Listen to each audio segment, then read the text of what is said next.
Hi guys, and welcome to a video for Tyler Beckley Jiu-Jitsu and Strength. We are road tripping. We're actually going to a concert tonight. But the video topic that we have is scheduling, and my friend Sarah and my friend John Bowman, with John Bowman Throws, they both like the idea as well. And my biggest coach that I have is my wife. She's not only my best friend, but also my biggest coach that I collaborate with. And not only her past experience that she's had in athletics, but also with coaching and educating as well. She's a veteran teacher, and yeah, this is her first video as well. And we're kind of just doing it as, it's not going to be a cut, it's going to be one time. It's just kind of us talking about the subject, and I think it's kind of really important based on our past experiences and how we try to move forward as coaches. And yeah, Amy Beckley, what's up? Tell them about yourself. What have you done in the past? Oh gosh. Well, I played softball in high school and college. After I graduated, I started teaching. I've been teaching for 17 years now. I've coached youth sports. I've coached high school and middle school sports, softball, volleyball, and then jiu-jitsu coaching for, well, since we started our kids program, which was about a little over 5 years ago. A little over 5-6 years ago, yeah. I think we're actually coming up on 6 years, yeah, if I remember. So yeah, just different experience in education, teaching. My primary grade levels that I taught were elementary. I had a few years in the middle and high school, but then elementary, younger, kindergarten, second grade. So yeah, jiu-jitsu gives me an opportunity to teach kids in a different capacity outside of the school. So yeah. So I had the idea for this because we have so many different differences that Amy and I have based on what our experiences are like, and based on how we are as coaches ourselves and how we are as people. We can try our best to mimic styles, but we kind of take on our own. And what me and Amy do pretty well, I believe, is kind of complement each other. And she's the person that I trust and I listen to. So if I tend to, do things a little differently or whatever, or she'll say something, or maybe that I see things that she does well and I kind of copy them as well. But basically the idea is we bounce ideas off each other and we try to kind of grow.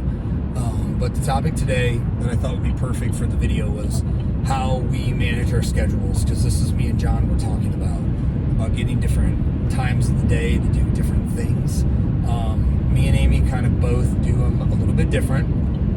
And to put things in perspective, she has a full-time job as a teacher on special assignment, and we both own Findlay Barbell, which is a 24-hour gym, and we also own Findlay Jiu-Jitsu Academy, and these are separate businesses. And Amy not only has that full-time job as a school site, but she helps me manage both those places, and she pays all the bills on these things, and we keep Excel spreadsheets and files, and we have our online payment systems, but she puts all those in and she takes care of them, and she also helps me with the kids class. So point being, she's very regimented and strict, and when she got into her new job, they're like, yeah, you're going to need to be organized and structured. She's like, got it, because she is. But me and her basically tackle it from different ways. So I'll let Aim kind of tell first. I've been talking for a little while, how she kind of goes about regimenting and how she likes to do it. So I guess I'm a big list person. I like having a list at the beginning of each day, especially with my other job in the school system. I have deadlines that I have to meet, and so I like each day I just start with a list, things I need to accomplish that day. And I'm pretty good. I separate kind of my school work life from home work life, but days get busy. Technically I'm at school from usually about 8 to 3:30, and then I help teach at the academy every Monday, Wednesday, Friday from 5 until about 9 o'clock. So I have to put things in writing for me to stick to a schedule, for me not to kind of lose track of what I have to do. What do you write it down on?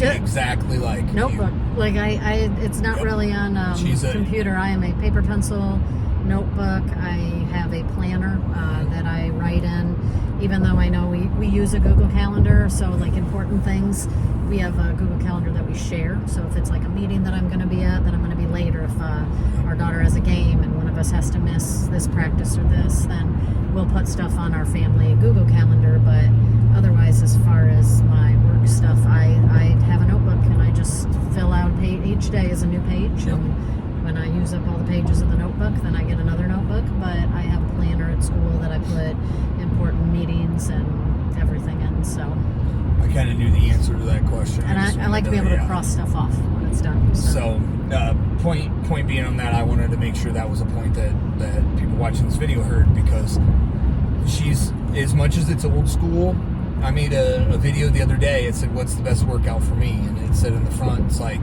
the one you do.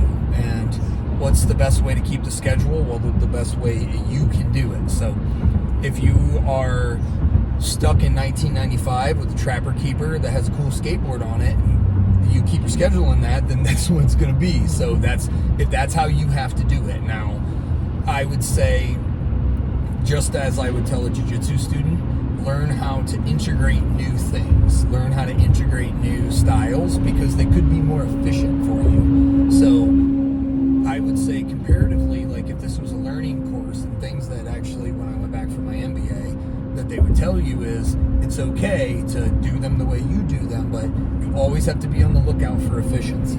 Because if you're not, you could be spending way too much time. You know, as she said, she likes to streamline some things on the Google Calendar. Me and her have started doing that. I've started doing that. I have Google Calendars for each of the schools I'm at too. Yep. So there are things that I have to do electronically, and you can check off those easy boxes, so you don't have to see certain ones. You know, she doesn't have to see all my schedule. She just pops it on whenever she wants to see it on her app and everything. So it's, you know, it's super easy to be able to do these things, because that's the genuine idea here, guys. It's like, you know, at any time in our schedule is like, I don't know, you got 4 hours for every little, you know, minor scheduling thing, or would you like it to be 2 hours or 1 hour? You know, that's the kind of thing that, you know, we always need to think about. But the other thing that me and her talked about before we started pressing play on this video, I am going east of Columbus is what it says. So as we're going to, I think this one's we're going to West Dayton Lane, for a concert here too. So, right. but I'm very much more of that impulsive type person that never really ran on a lot of lists and stuff, which can be good and bad. So before we pressed record on this one, me and Amy were talking, and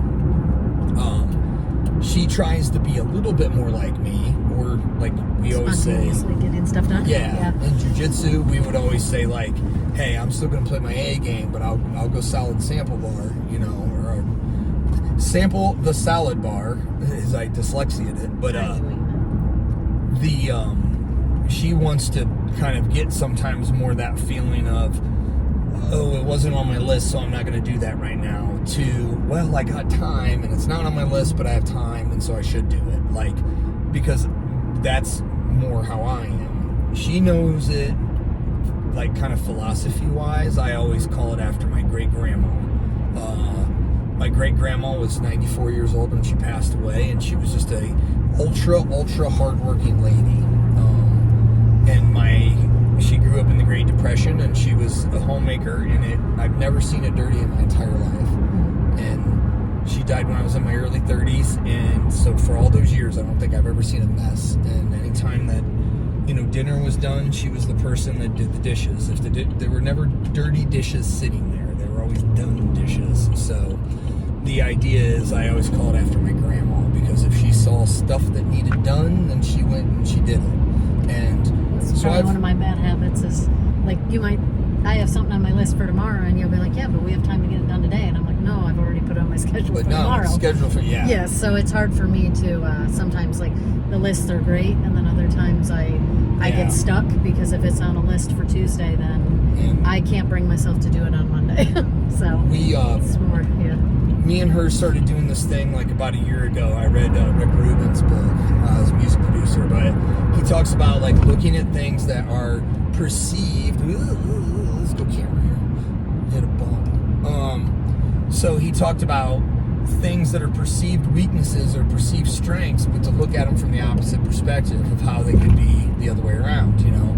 So in doing this, it's kind of the same thing where me and her both find flaws in the way we do things. And in me, it's if I don't write lists, I might forget to do them, you know, because it's not directly in front of me. And as much as we can say, hey, live in the present, it's always nice to have a list so you know what the hell's going to be happening in the future a little bit. So that's the thing that I've started taking from her, and the thing that we'll let you, what you see from the other side. Oh yeah, like making myself just get stuff done when it needs to be done. Yeah, I've been getting better. And I think I kind of go back and forth. Like I will put something on a list and it might be on my Thursday list, but if I do end up having time to finish it, I've been kind of trying to make myself do it. It's just, it's hard because I feel like I like to follow a plan. So even if I'm getting stuff done ahead of time, I don't know. I found a little bit more, I feel pretty good if I do get something done ahead of time, because then I can cross it off that day's list. So then when I get to that day, I'm like, oh, one less thing to do. So in theory, that's where I want to get to, but I feel like I've been getting better. So it's hard sometimes when we're just on opposite ways of doing things, but I think Sure. we've both kind of found some middle ground. I think the big thing that I've really taken from her, again, obviously, is the not only to make the list, but to try to not only get them done, but I think the thing she likes to do is itemization as well. And she's like, okay, I get this, I get this, I get this.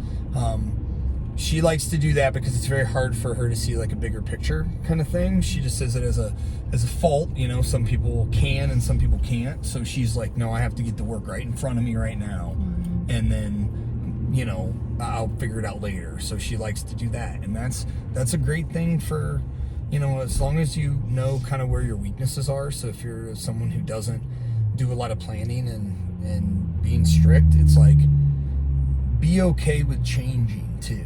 So as many conversations as we've had, like what we do is not only as people, we try to figure ourselves out a little bit and say, all right, well, I have this problem doing this. And so the nice thing about in this topic, me and her have different kind of ways about going about things, but it's nice when you hear the other side, because then you get to say, oh, I do that part pretty good, but the other part you're talking about, I don't do that very good at all, you know? And we can both agree that there's elements of each that are good and bad, right? Like you can't be all one or the other. So I think when you're doing things like learning, you know, how to regiment your time or create a schedule, it's just like any other skill. And this is why it's valid that she's been an educator for so long, because everyone knows that lesson plans are something that has to be done, and she has to get them done. This is a no, like she would go in at Sunday at 10 o'clock, 11 o'clock. I mean, she would get home damn near midnight on a Sunday night that she had to go back in because we went to a concert or something, you know what I mean, or jiu-jitsu, and she was like, I have to go in. I have to go into school, you know, and she that's what she would do. So it is just a thing that you have to grow into as a skill. And Aim, you got anything to add to that one? Not really, no. Because that's one of the, and I like the idea, and so hopefully if people watching the video get, you know, like just hearing that and able to start to gain some insight into what they can do to help themselves out too. Mm-hmm. That's why I want to be kind of specific on exactly what we did, you know, like we use paper and pencil, or, you know, Google. I use Google Calendar all the time myself, but I also keep an idea notebook too, and I have a task list in my notebook too that I journal that has things I need to get done at the house. I have things that need to get into jiu-jitsu, things that need to get into Findlay barbell, and then also things that need to get done with training, like so personal training clients, and for myself and for her too. So I kind of put that all in just a paper and pen notebook, because I'm like her. Well, I think there's something, I don't know, rewarding about physically crossing stuff off of the list. Because it's like if you do it in a document, I guess you could use strike through font, but I mean, as far as like I like that. deleting I stuff. squiggle, I squiggle like to cross it yep. off, and it's like a very Yep. rewarding, like, yep. Well, and if at the end of the day, if I have a couple things that didn't get crossed off, because I mean, it happens, I don't know, there's times where I don't get everything done, then I'm literally taking that and I'm writing it on the next day. So it's kind of like, you transfer it over. And I know you said you like to tear your pages out once you finish. It's done, it's done. I know, and I'm the opposite. I keep that notebook until the entire thing's filled up, because then I can see what I've done. I can go back and see. What I would say about that, and this is also me just talking to you too, brother. Like, I would recommend what I talked about at the beginning of the video, where we don't start costing ourselves too much. Like, is it efficient to look back and reflect? Like, absolutely. But is it efficient to look back and reflect on things like, minuscule? So you just got to kind of like make the decision of like, okay, is this overkill? Like, I guess, do I need to keep all this stuff? Yeah, exactly. Like, do we really need to keep our taxes from 20 years ago? Probably not. Yeah. Things like that. That's the point that I was making. But yeah, it's something that not only do I think people they could get more efficient too, and they think like, oh, I don't have time for this and I don't have time for that. Well, that's just no brag or nothing like that. It's like why people are coming to someone like me and Amy that have all this experience and coaching and stuff, and it ain't trying to be, oh, we know how to do things better than anybody. It's like, well, we manage a team and we manage businesses, and we have the experience of it. Yeah, we have a daughter and she has a full-time job, and I, for a minute that sounded like our daughter has a full-time job. She needs to. No, she doesn't. So yeah, that's the point of this one too. And so some of this video, I just want to like have more of an insightful conversation. And whether you're kind of more like me or you're more like AIM in this one, hopefully you're able to kind of take something too and start, getting things a little bit more regimented. And I even go all the way, guys. Like, I even put on mine like lift, like get your lift in, and I put it's on my schedule, it's on my calendar. So it's something that I don't take for granted, because if it's something I need to set time for. And I put a goal in my list this year, where sometimes I get too busy and I don't put down time blocks for some of my personal things. So like stuff with us, like I'll put in like that we're going to a brewery or something, or we're going to a concert. It's in there. We're going to a concert tonight, and so because that's important too. Like, it's just like the lifting, or just like getting the lesson plans done that we need to do. It's like something.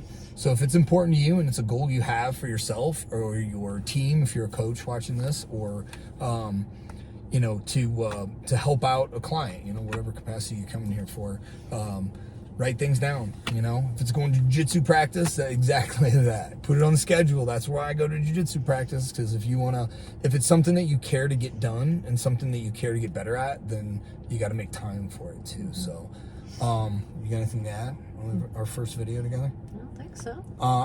I made time to have a beer with this lovely lady, so we're gonna go do that, guys. And thank you guys very much for watching on this. And